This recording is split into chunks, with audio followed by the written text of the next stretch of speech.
Senang bisa berjumpa dengan Bapak Ibu dalam ibadah Morning Call. Saya Pendeta Okteri Jumselina Fatunebit. Saya berpelayanan di GPIB Ebenezer Ketapang, Pospelkes Peniel Ponti Jaya. Bapak Ibu, saat ini kita akan masuk dalam perenungan firman Tuhan di pagi hari.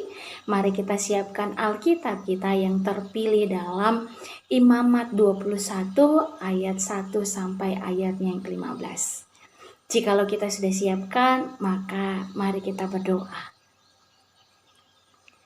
Allah Bapa kami dalam tata kerajaan surga, kembali lagi kami tertunduk di hadirat-Mu.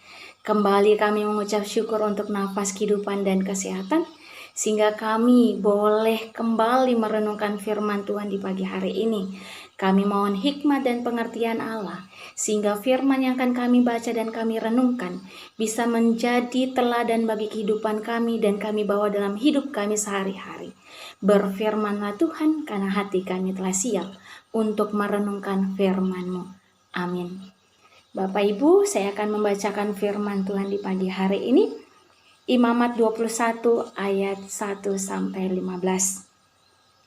Kudusnya para imam. Tuhan berfirman kepada Musa, "Berbicaralah kepada imam anak-anak Harun dan kepada mereka seorang imam janganlah menajiskan diri dengan orang mati di antara orang-orang sebangsanya, kecuali kalau yang mati itu adalah kerabatnya yang terdekat, yakni ibunya, ayahnya, anak laki-laki atau perempuan, saudaranya laki-laki, saudaranya perempuan yang masih perawan dan dekat kepadanya karena belum mempunyai suami. Dengan mereka itu bolehlah ia menajiskan diri. Sebagai suami, janganlah ia menajiskan diri di antara orang-orang sebangsanya, dan dengan demikian melanggar kekudusannya. Janganlah mereka mengundul sebagian kepalanya, janganlah mereka mencukur tepi janggutnya, dan janganlah mereka menggoresi kulit tubuhnya. Mereka itu harus kudus bagi Allahnya, karena janganlah mereka melanggar kekudusan nama Allahnya, karena merekalah yang mempersembahkan segala korban api-apian Tuhan, santapan Allah mereka, dan karena itu haruslah mereka kudus. Janganlah mereka mengambil seorang perempuan sundal atau perempuan yang sudah dirusak kesuciannya, atau seorang perempuan yang telah diceraikan oleh suaminya, karena imam itu kudus bagi Allahnya. Dan kamu harus menganggap dia kudus, karena dialah yang mempersembahkan santapan Allahmu. Ia harus kudus bagimu, sebab aku, Tuhan, yang menguduskan kamu adalah kudus. Apabila anak perempuan seorang imam membiarkan kehormatannya dilanggar dengan bersundal, maka ia melanggar kekudusan ayahnya, dan ia harus dibakar dengan api.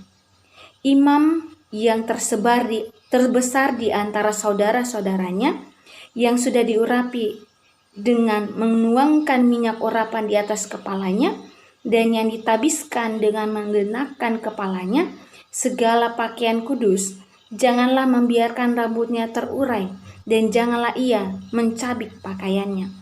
Janganlah ia dekat kepada semua mayat, bahkan janganlah ia menajiskan diri dengan mayat ayahnya atau ibunya. Janganlah ia keluar dari tempat kudus, supaya jangan dilanggarnya kekudusan tempat kudus Allahnya. Karena minyak urapan Allahnya yang menandakan bahwa ia telah dikhususkan ada di atas kepalanya. Akulah Tuhan, ia harus mengambil seorang perempuan yang masih perawan, seorang janda atau perempuan yang telah diceraikan atau yang dirusak kesuciannya, atau perempuan sundal. Janganlah diambil, melainkan harus seorang perawan dari antara orang-orang sebangsanya, supaya jangan ia melanggar kekudusan keturunannya di antara orang-orang sebangsanya. Sebab akulah Tuhan yang menguduskan dia. Berbahagialah kita yang merenungkan firman Tuhan dan melakukannya di dalam kehidupan sehari-hari. Haleluya. Bapak, Ibu, Saudara yang dikasihi Tuhan, ketika kita membuat sebuah kue, tentu kita mengharapkan bahwa adonan-adonannya adalah adonan-adonan yang berkualitas baik.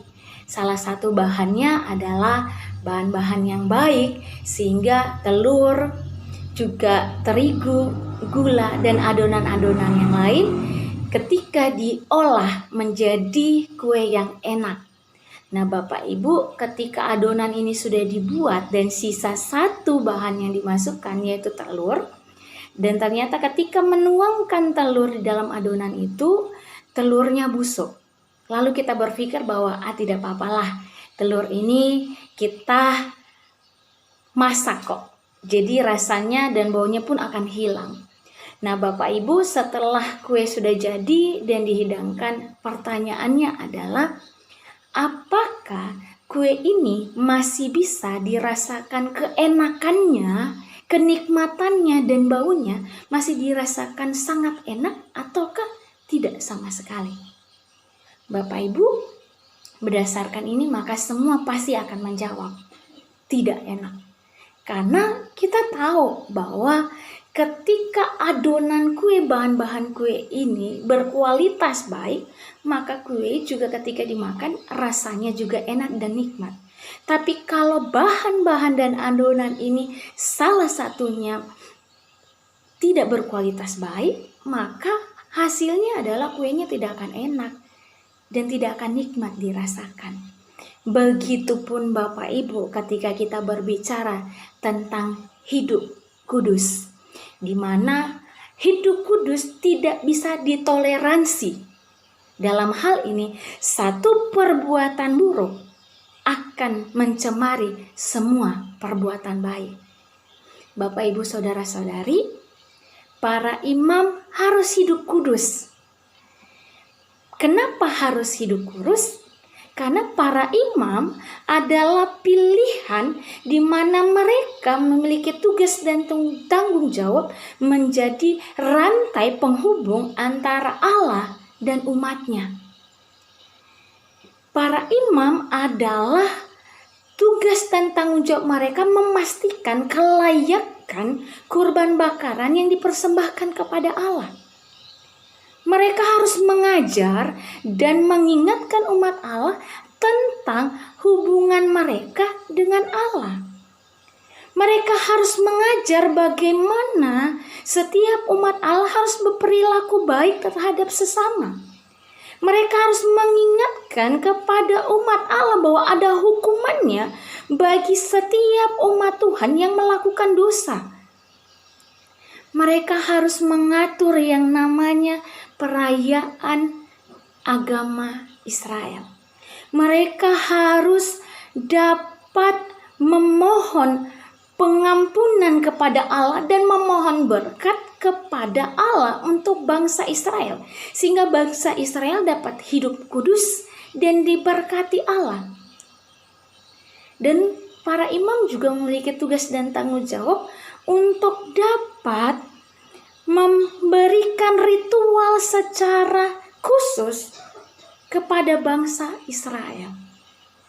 Nah, Bapak, Ibu, Saudara-saudari yang dikasihi Tuhan, tugas dan tanggung jawab para imam ini dituntut untuk dapat hidup kudus. Dan Imamat 21 dalam pembacaan kita ayat 1-15, kudusnya para imam yang merupakan tema di dalam Alkitab kita, yang menjadi nats pembacaan firman Tuhan di pagi hari ini, berbicara tentang bagaimana para imam sebagai imam yang telah dipilih Allah harus menjadi teladan dalam kekudusan, baik dalam melaksanakan tugas-tugas dan tanggung jawab mereka maupun dalam bersikap. Dalam hal ini, bahasa sederhananya Bapak Ibu dapat dikatakan adalah menjadi contoh yang baik bagi umat Tuhan. Menjadi teladan dalam kekudusan dan bersikap tidaklah mudah, Bapak Ibu. Bagi para imam, mereka tidak boleh menajiskan diri mereka, atau dalam hal ini menjaga diri mereka agar tetap bersih, tetap kudus untuk dapat melayani Allah di dalam bait suci Allah. Para imam juga harus memilih pasangan hidup mereka dengan baik dan sesama. Jangan memilih pasangan hidup yang asal-asalan. Dalam hal ini, mereka harus memilih pasangan hidup mereka yang dapat menuntun mereka juga tetap dekat dengan Allah, dan dalam kekudusan mereka juga tetap menjaga kekudusan diri mereka. Pasangan hidup mereka tetap menjaga kekudusan diri mereka.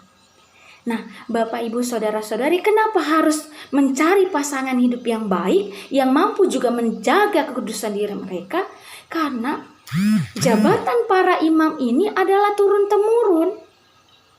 Sehingga untuk anak-anak pun akan menjadi para imam di masa yang akan datang.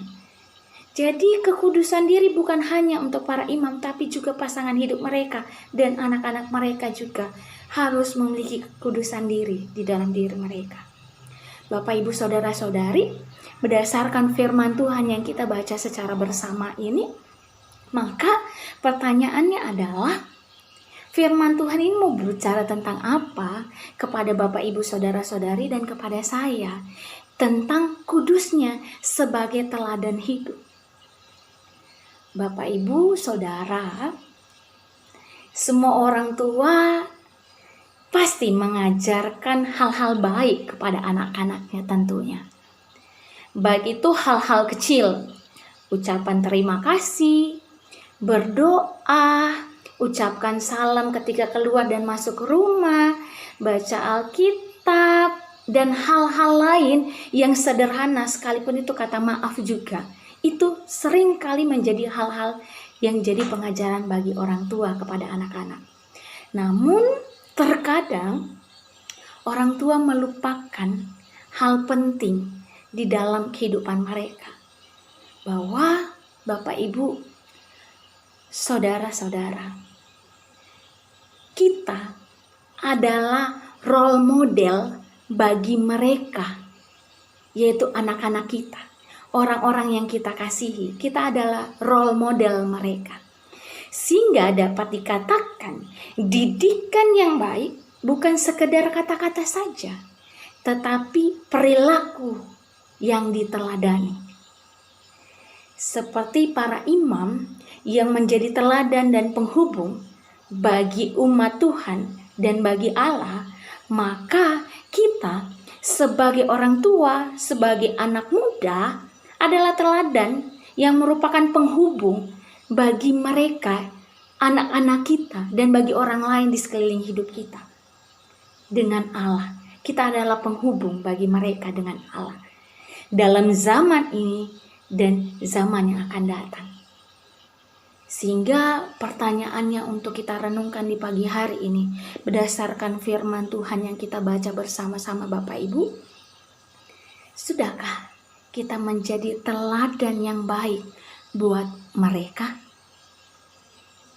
Sudahkah kita berperilaku yang baik sesuai dengan perkataan kita, sehingga bisa menjadi contoh yang baik buat mereka?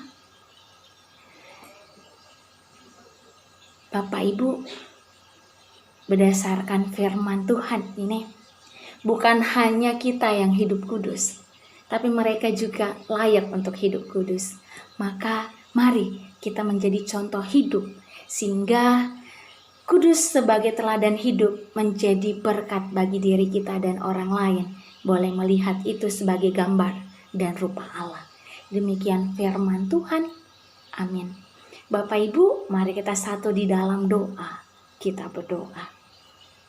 Allah Bapa kami dalam tata kerajaan surga, kami mengucap syukur untuk pagi hari ini. Nafas kehidupan, kesehatan, kekuatan, bahkan firman yang kami baca dan renungkan bersama-sama, kami boleh merenungkan dengan baik dalam hikmat dan pengertian Allah. Untuk itu ya Tuhan, kami mohon, berkatilah hidup kami, jadikan kami kudus dalam keteladanan hidup kami, sehingga setiap orang boleh melihat kami sebagai gambar dan rupa Allah. Dan kami juga boleh melihat orang lain menjadi gambar dan rupa Allah, sehingga kami boleh hidup rukun dan damai di dalam muka bumi ini. Di dalam nama Yesus Kristus, Tuhan dan Juru Selamat kami yang hidup, kami berdoa. Amin. Selamat pagi Bapak Ibu, Tuhan Yesus memberkati.